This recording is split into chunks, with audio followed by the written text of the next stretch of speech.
ناظرین، مصطفیٰ عامر کیس میں نے کہا تھا ایک ٹیسٹ کیس ہے، لیکن یہ ٹیسٹ کیس ہوگا ان کے لیے جو کچھ کرنا چاہیں گے. ادروائز یہ صرف میرے آپ کے لیے جاننے کے لیے، جانکاری کے لیے، معلومات کے لیے ایک باقی ایک ٹیسٹ کیس ہے کہ ہو کیا رہا ہے. اور مایوسی نہیں، میں حقائق پر آنکھیں بند نہیں کر سکتا، اس لیے یہ کہہ رہا ہوں کہ یہ کیس نہیں، جس حد تک انرتھ ہونا چاہیے، بے نقاب ہونا چاہیے، نہیں ہوگا. اس کی وجہ یہ ہے کہ وہ جو ارمغان آرمی، ارمغان کا جو والد کامران اصغر جو دعوے کر رہا ہے نا، اور وہ جو جیل میں ادھر کچہریوں میں اور ادھر جو تھانے میں آتے جاتے اس نے اپنے باپ کو کہا ہے کہ وہ ادھر کیوں نہیں رابطے کرتے، ادھر اتنا بڑا نام ہے کہ لے نہیں سکتے. اور کامران اصغر کا یہ کہنا کہ ہم اس کیس سے نکلیں گے اور ہمارا پیسہ بھی نہیں لگے گا، یہ کوئی چھوٹی بات نہیں ہے، یہ کوئی پاگل بندے کی سٹیٹمنٹ نہیں ہے. اس لیے کہ یہ روزانہ کی بنیاد پہ، میں یہ آپ کو انفارمیشن بیس بات کر رہا ہوں، کوئی اندازہ نہیں لگا رہا، کوئی ہوا میں نہیں چھوڑ رہا. روزانہ کی بنیاد پہ یہ کروڑوں، ناٹ کروڑوں روپے کماتے ہیں اس منشیات سے. لوگوں کو اندازہ اس لیے نہیں ہو پا رہا کہ ہم نے منشیات کا پچھلا دور دیکھا ہوا ہے کہ جس میں ہیروئن ہوتی تھی، چرس ہوتی تھی. ہیروئن اور چرس کے کچھ لوگ ایسے عادی ہوتے تھے جو تھوڑا آوارہ گرد، اور مطلب یہ کہ ہماری lower middle class, mostly upper class جو تھی اس وقت یہ نشے نہیں کرتی تھی. اب اپر کلاس میں جو نشے آئے ہیں، کیونکہ یہ ٹرینڈز باہر سے آئے ہیں تو اس لیے اپر کلاس میں آ گئے ہیں. وہی اثرات وہی ہیں ہیروئن والے. جس طرح وہ بندے کو کرمبل کر دیتی تھی، بندہ ختم ہو جاتا تھا، اسی طرح اسی میں ہوتا ہے. آئس ہے، پلز ہیں، اور یہ ساری جو باقی ویڈ ہے، یہ جو نشے یہ باہر سے ہے، میری جوانا. اس لیے یہ جو ہماری اس وقت پورا D H A Karachi and D H A Lahore and all the posh areas, جو پیسے والے لوگ، ان کے بچے یہ نشے کر رہے ہیں اور بڑی تعداد میں کر رہے ہیں. یہ ایک بہت بڑی اکانومی ہے، اس میں بہت بڑا پیسہ ہے. اتنا پیسہ ہے کہ آپ کی سوچ ہوگی، یعنی کہ وزیر اعلیٰ سندھ اس میں بے بس ہے، خود اس بے بسی کا اظہار کر چکے ہیں. اتنا پیسہ ہے. تو یہ جو ہے نا یہ کیس، یہ کبھی انرتھ نہیں ہوگا، کبھی یہ نیٹ ورک پورا نہیں پکڑا جائے گا. اس لیے کہ یہ اتنی بڑی اکانومی کہاں اکھاڑ کے تو پھر یہ سارے پیسے جو جیبوں میں آتے ہیں اور جو عیاشیاں ہیں اس سے، اور کہاں کہاں نہیں جاتے، تو وہ پھر رک جائیں گے، ختم ہو جائیں گے. ان کے لیے ڈومس ڈے ہوگا، قیامت کا دن ہوگا. تو یہ کبھی نہیں ہو سکتا. اس لیے یہ صرف جاننے کے لیے، آپ کی انفارمیشن کے لیے، اور ان لوگوں کے لیے، ان والدین کے لیے خاص طور پہ جو اپنے بچوں کو جو سنبھال سکتے ہیں اور سنبھالنا چاہتے ہیں. ادروائز یہ دیکھیں، ابھی آپ دیکھ رہے ہیں اس کا کامران اصغر والد، دوسری طرف مصطفیٰ عامر کی والدہ ڈینائل موڈ میں ہے، مان ہی نہیں رہے. وہ جی وہ جوانی کی مستی ہے، اور وہ بغیر نمبر پلیٹ کے کالے شیشے اور مہنگی گاڑی. کروڑوں روپے کا ریل، اس کی آگے پیچھے جانا، اس کا ٹرانسفر ہونا، آگے پیچھے ہونا، یہ کوئی جوانی کی مستی ہے؟ یہ کیا بات ہے؟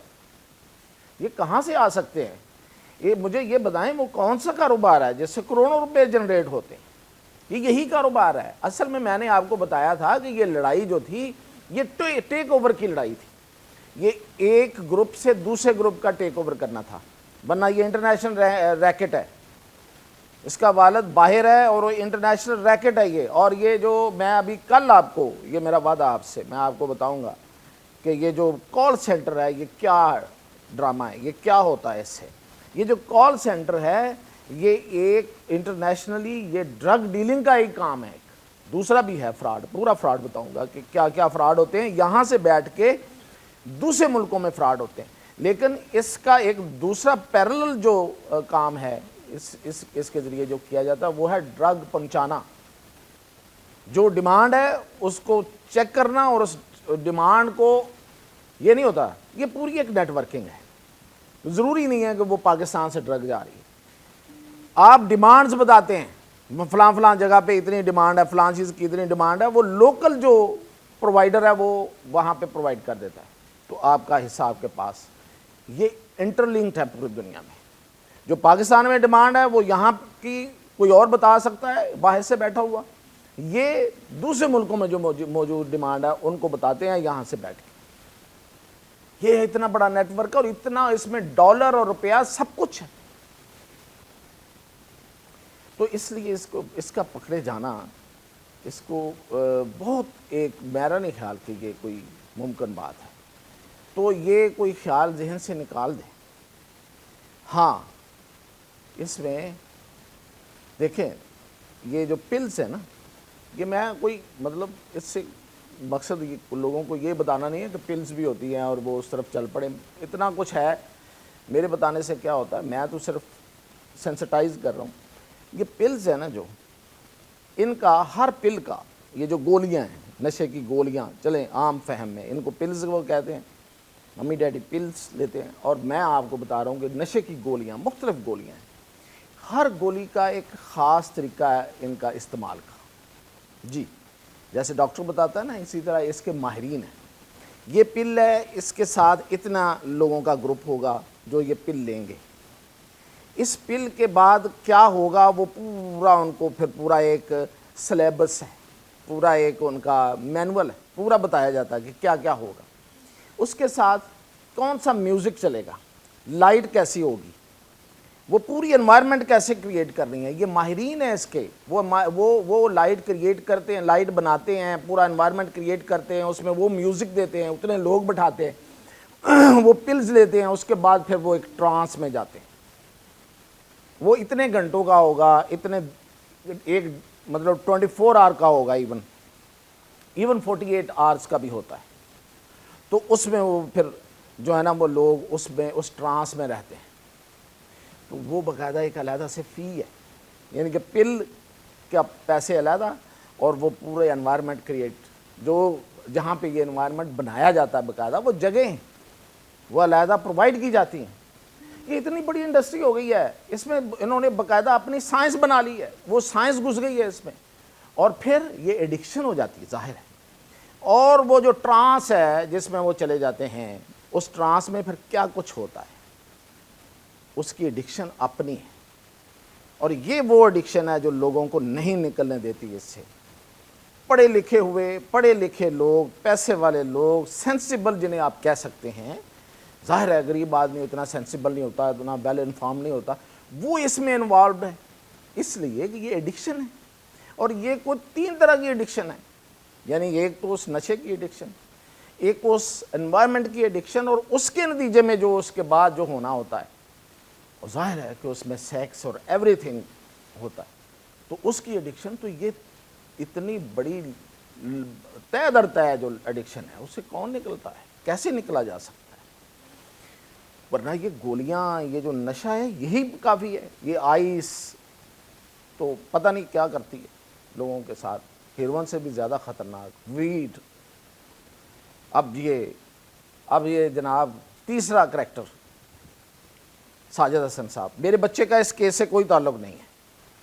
یعنی کہ بچہ جو ہے نا, اس سے جو فوری طور پہ جو کنسائنمنٹ پکڑی گئی, جو وہ پکڑا گیا نشہ, وہ 50 لاکھ کا ہے, ایک پکڑا گیا.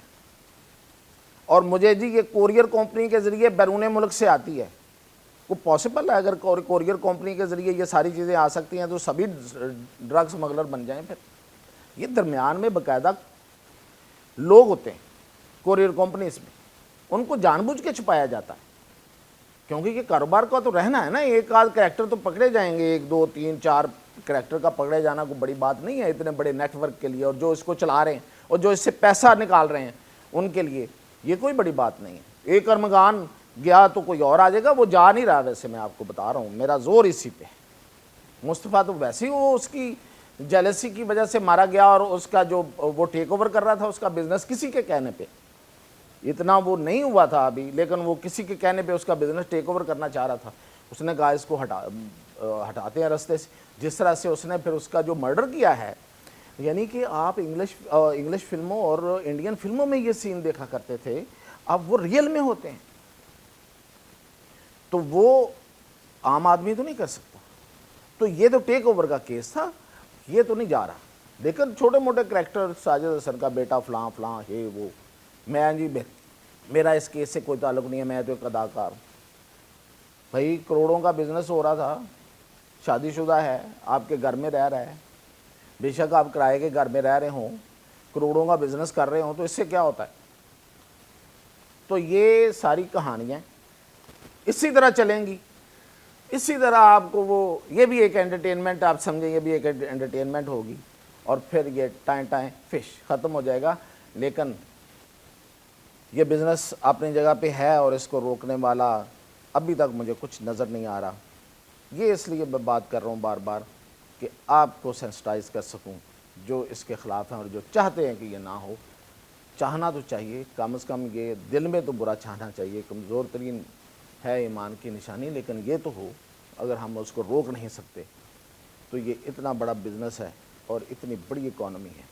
تو اس کی اگلی قسط میں آپ کو دوں گا کہ جو یہ ہو رہا ہے، جو کال سینٹر، ڈبہ اس کو کہتے ہیں، عرف عام میں ڈبہ کہتے ہیں. یہ ڈبے کے کیا کیا کارنامے ہیں، یہ کہاں کہاں تک جاتا ہے، اور کیسے کیسے یہ بیرون ملک لوگوں تک پہنچ کے یہ کتنے کتنے بڑے فراڈ کرتا ہے، گہرے فراڈ کرتا ہے، جن کو پکڑنا بھی مشکل ہوتا ہے.